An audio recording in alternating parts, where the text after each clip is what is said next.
Hello friends. तो आज हम जानना चाहेंगे कि command handler, consumer query, query handler, ये सब चीज़ें क्या है एंड ये सारे टर्म यूज कहाँ होते हैं। तो इस चीज़ को अगर हम देखें तो ये सब कॉमन टर्म है। सी क्यू आर एस, एक C Q R S building block of C Q R S होता है, जिसमें कि command query responsibility, C Q R S का जो हमारा एक्सप्लेनेशन या फुल फॉर्म है, कमांड क्वेरी रिस्पॉन्सिबिलिटी सेग्रीगेशन होता है एंड इवेंट ड्रिवन आर्किटेक्चर। तो ये दोनों बहुत पॉपुलर आर्किटेक्चर है जिसको कि आजकल हम यूज कर रहे हैं या करते हैं। तो फर्स्ट पॉइंट ये आता है कि कमांड एंड कमांड हैंडलर, इसको हम कब यूज करते हैं, क्यों यूज करते हैं, क्या बेनिफिट है, इवेंट ड्रिवन आर्किटेक्चर का क्या बेनिफिट है, कब यूज करना चाहिए या कब हम यूज करते हैं, इसको हम लोग थोड़ा सा एक समराइज वे में देखेंगे कि आखिर होता क्या है। सो पहला पॉइंट है command and command handler. So command कुछ नहीं, एक ऑब्जेक्ट है जो कि एक डेटा स्टोर करके और एक प्लेस से हमें इसको कमांड हैंडलर तक ले जाता है। और कमांड हैंडलर में क्या होता है, कमांड हैंडलर में बिजनेस लॉजिक, जो भी हमारी लॉजिक है उस चीज़ को हम वहाँ मेंटेन करते हैं एंड डाटाबेस में उस चीज़ को स्टोर की जाए। जैसे कि देखेंगे यहाँ कमांड दिया है कि strict instruction of a request to change the system's state, it represent an intent, it carries the data needed to perform the action but contain no business। So command में हम कुछ बिजनेस या business वाली logic कुछ नहीं लिखते हैं, वो बस एक ऑब्जेक्ट होता है जो कि जो भी रिक्वेस्ट वाली डेटा है वो लेके आएगा and then we move that data to handler. और उसके बाद हम हैंडलर में बिजनेस लॉजिक लिखते हैं, जिसको कि हम एक समरी में देख सकते हैं कि command handler the executor of the command. Command handler जो है एक्सिक्यूटर ऑफ द कमांड होता है। It receive the command, validate it against business rule, update the database and decides whether to accept or reject that changes, right. अब question आता है कि ठीक है, कमांड हो गया, एक कमांड जो है हम कमांड के थ्रू रिक्वेस्ट लेते हैं, ऑब्जेक्ट वो होता है, वहाँ बिजनेस लॉजिक नहीं लिखते हैं, हम केवल डेटा लेके आते हैं। हैंडल में हम बिजनेस लॉजिक लिखते हैं, वहाँ डिसीजन होता है किसे रिजेक्ट करना है, एक्सेप्ट करना है, दैट्स ऑल। अब हमें इसको यूज कब करना चाहिए, so use them for any action that mutate data such as create, update and delete. So जैसे कि हमें एक कॉमन सा होता है क्रॉड ऑपरेशन, जैसे क्रिएट है, अपडेट, क्रड नहीं, केवल हमको create and update and delete, इस तरह की अगर एक्शन हमें करने हैं तो इसमें ये यूजफुल है और इस स्टेप में हमें यूज करना चाहिए। अब अगला पॉइंट हम सुने होंगे query and query handler.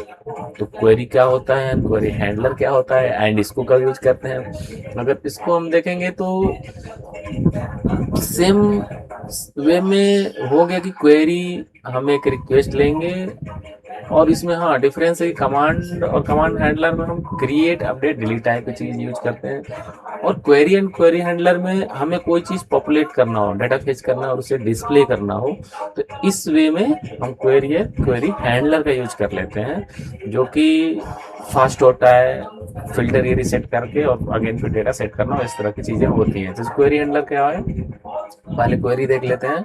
A pure request for information, it represent a desire to read data without changing anything. हाँ, इट कंटेन अ फिल्टर और parameter but no logic. So इसमें कोई बिजनेस टाइप की logic नहीं होती है, बस only filtered parameter के साथ या फॉर ऑल डेटा के लिए एक रिक्वेस्ट लेके जाता है और इसमें कुछ बिजनेस लॉजिक हम नहीं लिखते। उसके बाद हैंडलर क्या करता है, the retriever of the data, it receive the query, hits the database and return data transfer object और व्यू मॉडल। सो बस क्वेरी के थ्रू हम एक एज ए पैरामीटर और फिल्टर रिकॉर्ड के वे में हम रिक्वेस्ट लेके जाते हैं, और क्वेरी हैंडलर डाटाबेस से डेटा को रिट्रीव करता है, उसको एज ए मॉडल और एज ए व्यू वो हमें रिस्पॉन्स देता है। तो क्वेरी हैंडलर, अब यहाँ भी क्वेश्चन बनता है कि भाई हमें फिर यूज क्यों करना चाहिए इसको। इसका क्या है कि use them for fetching data to display on screen, generating report और finding drop down. So anywhere जहां हमें जरूरत है कि लिस्ट में डेटा दिखानी है, ग्रिड में डेटा दिखाना है, रिपोर्ट बनाने, इट मीन्स प्योरली इसका कंसेप्ट है कि हमको डेटा डाटाबेस से फेच करके लाना है और डिस्प्ले करना है, तो वहां हम क्वेरी हैंडलर यूज करते हैं। और जहां हमें ये जरूरत है कि डेटा को एज ए रिक्वेस्ट ले करके हमें क्रिएट, अपडेट या डिलीट करना है, डाटाबेस में स्टोर करना है, तो इस तरह की चीज के लिए हम कमांड एंड हैंडलर यूज कर लेते हैं। और इसको एक नेम के रूप में हम देते हैं CQRS, command query responsibility segregation हो जाता है। और अगला अभी हम लोग जो अभी डिस्कस किए था CQRS, अगला पॉइंट आता है इवेंट ड्रिवन आर्किटेक्चर। एक होता है इवेंट ड्रिवन आर्किटेक्चर। तो इवेंट ड्रिवन के लिए अगर हम जानना चाहें कि इवेंट ड्रिवन आर्किटेक्चर क्या होता है, तो जब अभी हमने देखा कि कमांड एंड हैंडलर, तो जब कमांड के थ्रू कुछ हैंडल होता है तो उसके बाद कोई डाटा सेव हुआ, स्टोर हुआ, कुछ मध्य से क्रिएट हुआ या डिलीट हुआ, तो उसके बाद एक इवेंट जनरेट करेंगे, इवेंट ट्रिगर होगा। और उस ट्रिगर इवेंट पर जैसे कि हम मान लो कुछ डेटा स्टोर किए, क्रिएट कुछ, अगर सपोज करो एक ऑर्डर क्रिएट हुआ, तो उसके बाद ऑर्डर जब क्रिएट होगा तो उसके लिए हमें एक करना होगा कि उस ऑर्डर के लिए जो इन्वेंट्री है उसे रिजर्व करना पड़ेगा, साथ ही साथ हमें मेल भेजने होंगे। ये सारे जो इवेंट ट्रिगर होंगे, इस चीज को मेंटेन करने के लिए इवेंट एंड कंज्यूमर को हम यूज करते हैं। तो इसका क्या है इवेंट, अब क्वेश्चन आएगा कि इवेंट है क्या, तो statement about something that has already happened in the past. Just like हम ये अभी क्रिएट किया तो एक इवेंट हुआ, एक एक्शन हो रखा है और उसके थ्रू जो ट्रिगर हुआ वो इवेंट है। And event are immutable and usually triggered by the command handler after a successful database update। जैसे कि हमने डाटाबेस सक्सेसफुली अपडेट किया तो उसके बाद एक इवेंट ट्रिगर होगा, इवेंट फायर होगा, और उस इवेंट के थ्रू हम अगला स्टेप करेंगे। तो क्या करेंगे, इवेंट जब बना तो उसके बाद consumer, a background listener that react to an event when an event is published, one or more consumer catch it to perform a secondary action।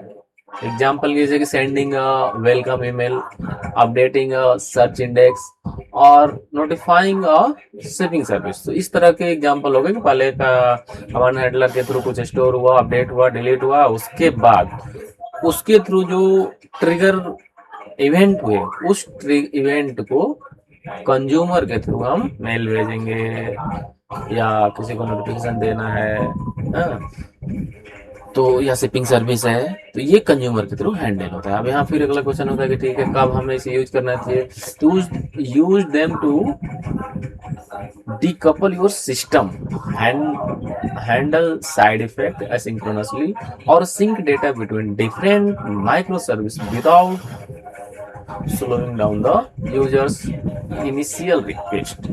so ये एक समरी हुआ हमारा command query responsibility and event driven architecture का, CQRS and event driven architecture का एक summary form है।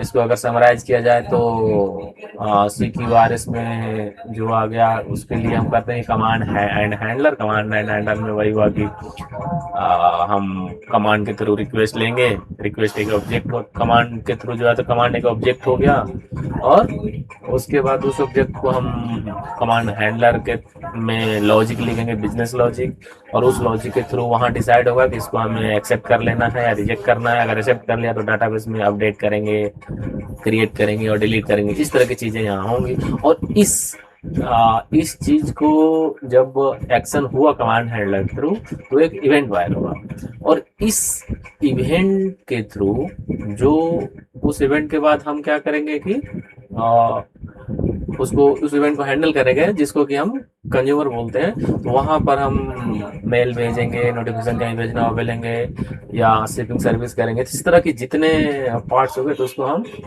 Event handler या consumer बोल लेते हैं। और क्वेरी हैंडल का जैसे हम लोगों ने किया कि क्वेरी एक तरह का बस डेटा ओनली डाटा से फेच करके और डिस्प्ले कर